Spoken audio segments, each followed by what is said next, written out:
Hello guys, welcome back to my YouTube channel. So guys, আজি আমি আলোচনা কৰিম আপোনালোকৰ মোবাইলত থকা Google Drive এপ্লিকেশনটোৰ বিষয়ে। Actually এই Google Drive এপ্লিকেশনটো কি হয় কেনেকৈ কি কৰিব লাগে বহুতেই নাজানে। সো আজি এইখন ভিডিঅ'ত এই বিষয়ে আলোচনা কৰা হ'ব।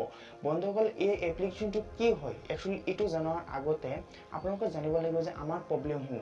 সো বন্ধুসকল আমাৰ প্ৰবলেম হল কি হয় যেতিয়া নেকি আমি এটা মোবাইল বিক্ৰী কৰি দিও বা হেৰাই যায় কিবা চুৰি হৈ যায় নষ্ট হৈ যায় অথবা ৰিসেট কৰো তেতিয়া কি হৈ যায় আমাৰ মোবাইলত থকা ফটো ভিডিঅ' অডিঅ' ডকুমেন্টস বিভিন্ন ধৰণৰ পিডিএফ ফাইল এইবিলাক মানে নাইকিয়া হৈ যায়। সো একচুয়ালি এটো প্ৰবলেমটো যাতে নহয় এই ফটো ভিডিঅ' বিলাক অডিঅ' বিলাক যাতে আপোনালোকে সুৰক্ষিত ৰাখিব পাৰে সেই বিষয়ত আলোচনা কৰিম। সো এনেকুৱা এটা এপ্লিকেশন যেটো এপ্লিকেশন আছে Google Drive যেটো এপ্লিকেশনৰ জৰিয়তে আপোনালোকৰ ফটো ভিডিঅ' অডিঅ' মুভি যি আছে সব আপোনালোকে সুৰক্ষিত ৰাখিব পাৰিব। আপোনালোকৰ হাতত থকা মোবাইলটো যেটো নেকি জিমেইল আছে জিমেইল আৰু জিমেইলটোৰ পাছৱৰ্ড আজিৰ পৰা আপোনালোকে নোট কৰি ৰাখক। মোবাইলটো জিমেইলটো তেতিয়া আপুনি হেৰাই যায় মোবাইল নিশ্চয় ক্ৰয় কৰিব। নতুন এটা মোবাইল ক্ৰয় কৰাৰ পিছত আপোনালোকে যেতিয়া নতুন মোবাইলৰ পুৰণা জিমেইলটো যেতিয়া নেকি আপুনি লগইন কৰিব পুৰণা জিমেইলৰ সৈতে আপোনালোকৰ নতুন মোবাইলটো তেতিয়া আপোনালোকে সেই নতুন মোবাইলত Google Drive নামৰ এপ্লিকেশনটো আপোনালোকে পাই যাব। তেতিয়া আপোনালোকে ওপেন কৰিব আৰু এই ফটো ভিডিঅ' যদি আপোনালোকে আপলোড কৰি ৰাখে সেইবিলাক আপোনালোকে পাই যাব। আশা কৰো বুজিব পাৰিছে এই Google Drive টো একচুয়ালি কেনেকৈ কাম কৰে। সো ইয়াত আপোনালোকে ফটো ভিডিঅ' বিলাক সুৰক্ষিত ৰাখিব পাৰিব আৰু আপোনালোকে এই ফটো ভিডিঅ' বিলাক প্ৰায় কিমান দিন মই নাজানো কিন্তু আপোনালোকে 10 বছৰ 5 বছৰ 20 বছৰলৈকে ৰাখিব পাৰে যেতিয়ালৈকে ইমেইল আৰু জিমেইলৰ পাছৱৰ্ড আছে আৰু Google Drive আছে। গতিকে কেনেকৈ কৰিব এই কামখিনি গতিকে বলক ভিডিঅ'টো আৰম্ভ কৰো। প্ৰথমতে আপোনালোকৰ মোবাইলটো ওপেন কৰি ল'ব। সো গাইস আপোনালোকে প্ৰথমতে আপোনালোকৰ মোবাইলত থকা Google Drive এপ্লিকেশনটো ডাটাটো ক্লিয়াৰ কৰি ল'ব।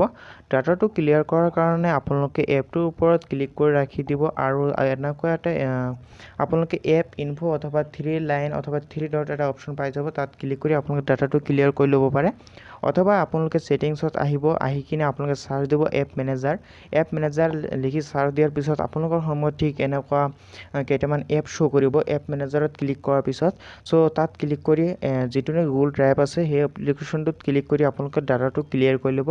আপোনালোকৰ সুবিধাৰ্থে মই স্ক্ৰিনত দেখাই দিছো ইয়া এনেকুৱা লেখা থাকিব ডাটা ক্লিয়াৰ ডাটা আৰু ইয়াত ক্লিক কৰি আপোনালোকে ডাটাটো ক্লিয়াৰ কৰি ল'ব। ডাটাটো ক্লিয়াৰ কৰাৰ পিছত আপোনালোকে হোম স্ক্ৰিনত আহি যাব। অহাৰ পিছত আপোনালোকে প্লে ষ্টৰটো ওপেন কৰি ল'ব। প্লে ষ্টৰটো ওপেন কৰাৰ পিছত আপোনালোকৰ সন্মুখত ঠিক এনেকুৱা এটা ইন্টাৰফেস শো কৰিব। আপোনালোকে ইয়াত সাৰ্চ দিব Google Drive অথবা Drive লিখি আপোনালোকে সাৰ্চ দিব। সাৰ্চ দিয়াৰ পিছত আপোনালোকে এই এপ্লিকেশনটো আপোনালোকে আপডেট কৰাই ল'ব। যদি আপোনালোকৰ আপডেট অপচনটো আহিছে তেনেহলে আপোনালোকে এই এপ্লিকেশনটো আপডেট কৰাই ল'ব। সো আপডেট কৰাৰ পিছত আপোনালোকে হোম স্ক্ৰিনত আহি যাব অথবা আপোনালোকে তাৰ পৰা ওপেন অপচনটোত ক্লিক কৰি দিব পাৰে। সো প্ৰথমতে মই এই এপ্লিকেশনটো ওপেন কৰি লৈছো। সো আপোনালোকে চাবলৈ পাৰিছে এপ্লিকেশনটো যেহেতু পাছৱৰ্ড দিয়া আছে এই পাছৱৰ্ডটো আপোনালোকৰ সন্মুখত শো কৰিছে। সো পাছৱৰ্ডটো মই দি দিছো আৰু ওপৰত দেখাব 3 লাইন অপচন তাত ক্লিক কৰিব। তাত ক্লিক কৰাৰ পিছত ইয়াত দেখাব 15 GB MB ৰ ভিতৰত মই ইউজ কৰিছো 9319 MB মাত্ৰ ইউজ কৰিছো। সো 15 GB মেমৰিৰ ভিতৰত মই এইখিনি মাত্ৰ ইউজ কৰিব পাৰিছো। ওপৰত দেখাব 15 GB ফ্ৰী ইউজ আৰু এই অপচনটো আপোনালোকে অফ কৰি দিব।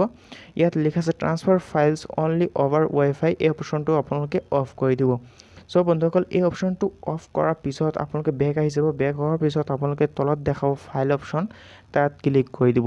ফাইল অপচনটোত ক্লিক কৰাৰ পিছত এনেকুৱা ইন্টাৰফেস শো কৰিব। আপোনালোকে প্ৰথমতে এইটো নিশ্চিত হ'ব যে আপোনালোকৰ মোবাইলত কোনটো জিমেইল ক্ৰিয়েট হৈ আছে এই জিমেইলৰ পাছৱৰ্ড আৰু জিমেইলটো আপোনালোকে মনত ৰাখিব লাগিব।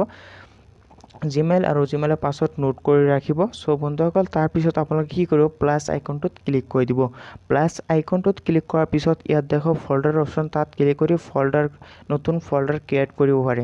সো বন্ধুসকল আপোনালোকৰ সুবিধাৰ্থে মই দেখাই দিছো বহুত কেইটা মোৰ ফল্ডাৰ অলৰেডি ক্ৰিয়েট কৰা আছে। সো মই এটো ডিলিট কৰি দিম আৰু ইয়াৰ পৰা আপোনালোকে কালাৰ বিলাক চেঞ্জ কৰিব পাৰে। সো ফল্ডাৰ ক্ৰিয়েট কৰাৰ পিছত আপোনালোকে ফল্ডাৰৰ ওপৰত ক্লিক কৰি দিব। ক্লিক কৰাৰ পিছত আপোনালোকৰ সন্মুখত এনেকুৱা ইন্টাৰফেস নাহিব পাৰে যেহেতু আপোনালোকে নতুন। তাৰ পিছত আপোনালোকে প্লাস আইকনটোত ক্লিক কৰি দিব আপলোডত ক্লিক কৰি দিব। আপলোড অপশ্যনটোত ক্লিক কৰাৰ পিছত এনেকৈ ইণ্টাৰফেচ শ্ব' কৰিব আপোনালোকে ওপৰত দেখাব 3 লাইন অপশ্যন তাত ক্লিক কৰি ফটো এলবাম বিভিন্ন ধৰণৰ অপশ্যন পাই যাব তাত ক্লিক কৰি আপোনালোকে ফটো ভিডিঅ'বিলাক চিলেক্ট কৰিব ল'ব যিবিলাক ফটো আপোনালোকে আপলোড কৰিব বিচাৰে গুগল ড্ৰাইভত সেইবিলাক ফটো ইয়াৰ পৰা চিলেক্ট কৰি ল'ব আৰু ওপৰত এটা অপশ্যন দেখাব ডান অপশ্যন তাত ক্লিক কৰি দিব তাত ক্লিক কৰাৰ পিছত এনেকৈ ইণ্টাৰফেচ শ্ব' কৰিব এই প্ৰব্লেমটো এইটো হৈছে এটা প্ৰব্লেম এই প্ৰব্লেমটো সাধাৰণতে দুটা কাৰণত হৈ থাকে চ' প্ৰথম কাৰণটো হৈছে আপোনালোকে যেতিয়ালৈকে এপটোৰ পাৰ্মিশ্যন নিদিব আৰু দ্বিতীয় কাৰণটো হৈছে এই অপশ্যনটো ডাটা ইউজেছ এই অপশ্যনটো আপোনালোকে যেতিয়ালৈকে অফ নকৰিব সেই প্ৰব্লেমটো হ'ব তো এপটোৰ পাৰ্মিশ্যন দিয়াৰ কাৰণে আপোনালোকে এপটোত আহি যাব আৰু এপটোত পাৰ্মিশ্যন দি দিব চ' আপোনালোকে নতুন যদি আহি থাকে আপডেট কৰি লৈ থাকে যদি আপোনালোকে আপডেট কৰি লয় তেনেহ'লে আপোনালোকে এপটোৰ পাৰ্মিশ্যন দিব নালাগে চ' তাৰপিছত আপোনালোকৰ এনেকুৱা ইণ্টাৰফেচ শ্ব' কৰিব অৰ্থাৎ আপোনালোকে ফটো ভিডিঅ'বিলাক আপলোড হোৱা আৰম্ভ হৈ যাব চ' ফটো ভিডিঅ'বিলাক আপলোড এনেকৈ হৈ যাব কিছু সময়ৰ ভিতৰতে আপোনালোকে চাবলৈ পাৰিছে মোৰ